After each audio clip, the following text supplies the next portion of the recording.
What's the most touching reason someone has come back into your life years later? 3 weeks ago, at like 2 a.m. while I was doom scrolling instead of sleeping, as one does, I got a notification. Scott Wheeler wanted to be friends. The profile pic showed a guy with a scruffy beard standing next to a motorcycle, and for a hot second, I couldn't place him. Then it hit me like a truck. Scott was the guy who donated his bone marrow to my brother Clark 6 years ago. For those who don't know how bone marrow donation works, it's not like normal organ donation where your family members are usually the donors. It's all about genetic matching, and only about 30% of patients find matches within their family. Clark was diagnosed with leukemia when he was 19, and none of us matched. We all got tested. Me, my parents, aunts, uncles, cousins, but nada. The doctors put him on the national registry, and we basically just had to wait and pray. 3 months later, they found a match. Some random dude named Scott from 2 states away who'd apparently signed up for the registry at a community drive years earlier. He didn't even remember signing up, he told us later. Just checked a box while giving blood because why not? The donation process is pretty intense. They have to inject you with drugs for days to stimulate your bone marrow, then extract it through these massive needles in your hip bones. Hurts like a bitch, according to Scott when we briefly met him at the hospital. But he just shrugged and said it was worth it if it helped someone. Clark got better. The transplant worked. He finished college, met a girl, got a job.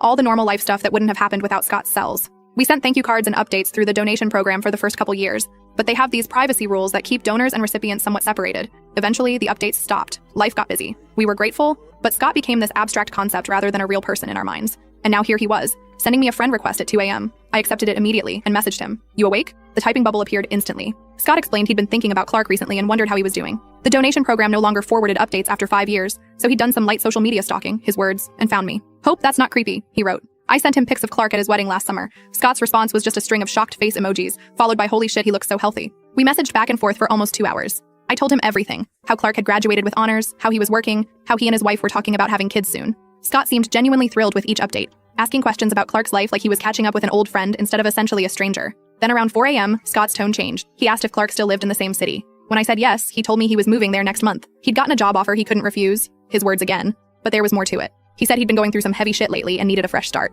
That's when he dropped the bomb. His girlfriend of 8 years, Gianna, had died in a car accident 11 months ago. He'd spiraled badly afterward, drinking, isolating, nearly lost his job. Rock bottom came when his sister Maria found him unconscious in his apartment after he'd mixed alcohol with his anxiety meds.